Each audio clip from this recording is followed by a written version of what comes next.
Nama saya Hendra Samuel Simorangkil, atau yang dikenal secara profesional sebagai Seni Simorangkil.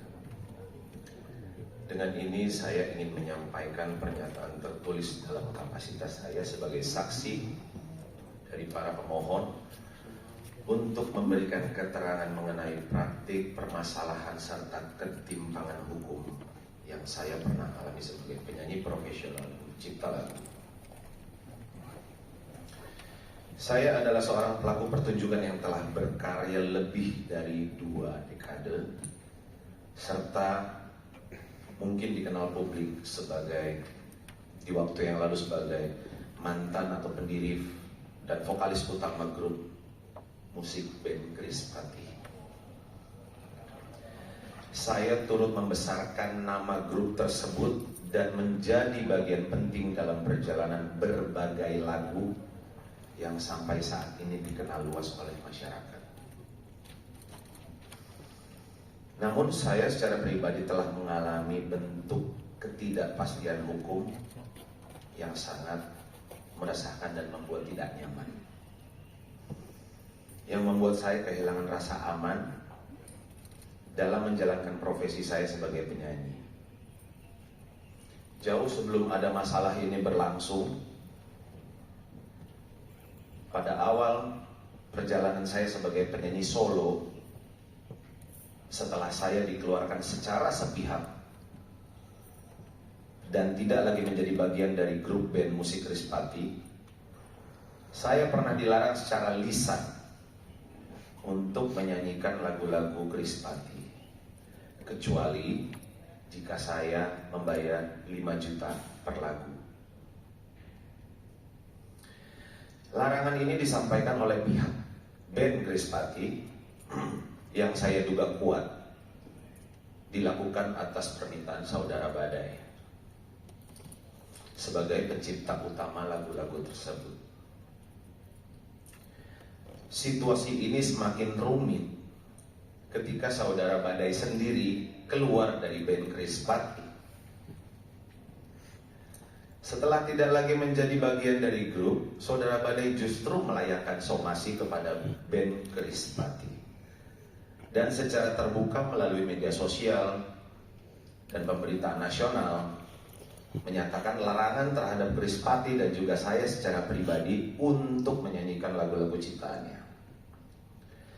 Larangan ini tidak hanya disampaikan secara informal, tetapi kemudian ditindaklanjuti melalui pertemuan langsung, di mana Badai menyodorkan draft perjanjian tertulis kepada manajemen saya dan kepada pihak band Krispati. Inti dari perjanjian tersebut adalah bahwa apabila saya atau Krispati ingin menyanyikan lagu-lagu tersebut, maka masing-masing diwajibkan untuk membayar kontribusi sebesar 10% dari honorarium atau pendapatan off-air yang diperoleh dari pertunjukan yang membawakan lagu-lagu tersebut. Hal ini menunjukkan bahwa tafsir mengenai adanya kewenangan untuk melarang orang lain, termasuk saya, pihak yang punya jasa turut membesarkan dan mempopulerkan lagu, berasal dari saudara Badai sendiri, dan bukan merupakan kesepakatan kolektif ataupun hasil mekanisme hukum yang pasti. Jujur, saya secara pribadi tidak pernah menyetujui ketentuan tersebut dan memilih untuk tidak menindaklanjutinya, karena saya meyakini dan sangat yakin bahwa posisi saya sebagai pelaku pertunjukan yang sejak awal mempunyai jasa dan telah membesarkan dan merekam lagu-lagu tersebut secara sah, tidak seharusnya diperlakukan seolah-olah tidak memiliki hubungan hukum atau kontribusi apapun terhadap karya-karya tersebut. Padahal, yang mulia Majelis Hakim yang terhormat, suara saya adalah versi yang masih digunakan dan diperdengarkan di berbagai platform, radio, mall, swalayan, hingga hari ini. Saya adalah bagian dari rekaman asli yang membuat lagu-lagu tersebut dikenal dan dicintai masyarakat. Saya memahami bahwa dalam praktiknya untuk membawakan suatu lagu dalam suatu pertunjukan tidak diperlukan izin langsung dari pencipta, karena royalti atas pertunjukan tersebut akan dibayarkan oleh penyelenggara kepada Lembaga Manajemen Kolektif Nasional sesuai mekanisme yang telah diatur dalam ketentuan perundang-undangan yang berlaku. Saya ingin menegaskan sekali lagi bahwa saya sangat menghormati hak dan peran para pencipta lagu, karena kebetulan yang mulia saya juga menciptakan lagu. Saya juga sangat mendukung keadilan yang layak bagi para pencipta, karena saya juga seorang pencipta. Namun polemik ini telah bergeser dari ruang keadilan menuju dominasi sepihak, di mana pelaku pertunjukan atau seorang penyanyi seperti saya yang secara sah berkontribusi membesarkan lagu justru bisa dilarang atau bisa dibatasi secara sewenang-wenang oleh pihak yang merasa memiliki hak atas lagu tersebut.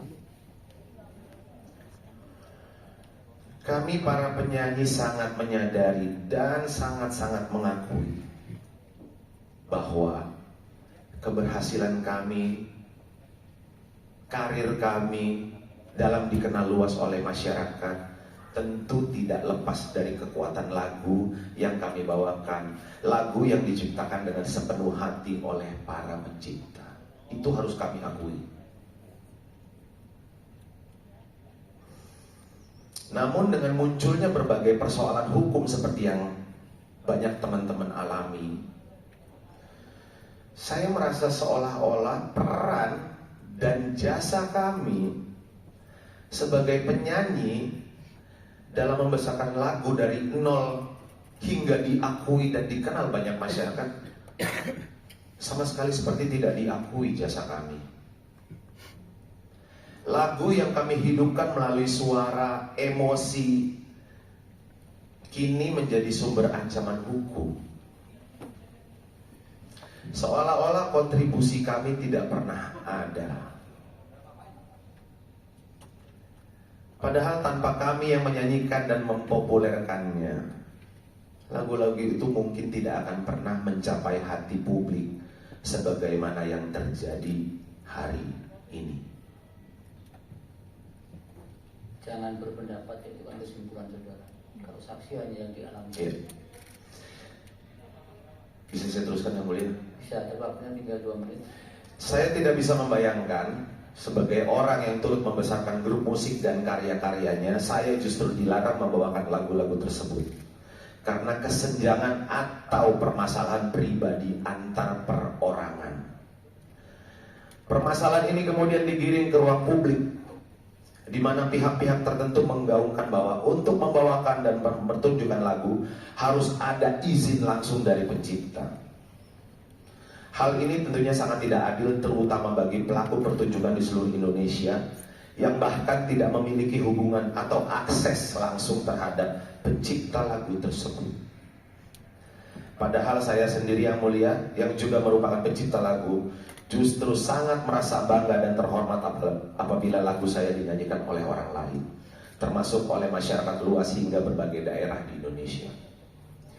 Masalah pribadi di antara individu-individu yang sebelumnya bekerja sama dalam satu karya telah berubah menjadi kekacauan struktural dalam ekosistem musik. Dan hal ini menimbulkan resiko yang lebih besar, bahwa para pelaku pertunjukan lain seperti gitaris, pianis, saksofonis, drummer, bahkan backing vokal yang merasa memiliki kontribusi terhadap karya tertentu nantinya dapat berakibat melarang satu sama lain dan menuntut hak secara sepihak. Jika hal ini dibiarkan, ekosistem pertunjukan akan berubah menjadi arena saling membatasi, alih-alih kolaborasi. Saya mengalami langsung bagaimana sebuah tafsir sepihak dari mantan rekan kerja dapat berubah menjadi pembatasan dan ancaman terhadap kebebasan saya sebagai penyanyi. Ini adalah bentuk nyata dari hilangnya jaminan rasa aman untuk melaksanakan profesi secara sah dan merupakan bentuk kerugian konstitusional yang nyata sebagaimana dijamin dalam Undang-Undang Dasar Negara Republik Indonesia tahun 1945. Khususnya hak atas kepastian hukum yang adil serta hak untuk merasa aman dalam menjalani kehidupan sebagai warga negara dan profesional. Hakikatnya, sekali lagi saya ulangi yang mulia, hakikatnya hampir semua lagu membutuhkan kerja kolektif, kerjasama dari berbagai pihak. Musisi, penata musik, produser, backing vokal, penata suara, kru, untuk bisa selesai diproduksi dan dikenal publik. Jika hak eksklusif atas lagu ditafsirkan sebagai kekuasaan mutlak yang dapat membatalkan kontribusi nyata para pelaku pertunjukan, maka bukan perlindungan hukum yang terjadi, melainkan ketimpangan. Saya berharap Mahkamah Konstitusi berkenan memberikan penafsiran konstitusional yang menjamin kami para penyanyi pelaku pertunjukan dalam kepastian hukum dan perlindungan yang adil, serta menyeimbangkan antara hak pencipta dan hak-hak pelaku yang lain yang telah berjasa dalam menghidupkan karya tersebut. Demikian pernyataan ini saya buat dengan sebenar-benarnya untuk digunakan sebagaimana mestinya dalam persidangan di Mahkamah Konstitusi Republik Indonesia. Hormat saya, Hendra Samuel Simorangkir atau Simi Simorangkir. Terima kasih yang mulia. Saya silakan kembali ke tempat. Lanjut saksi.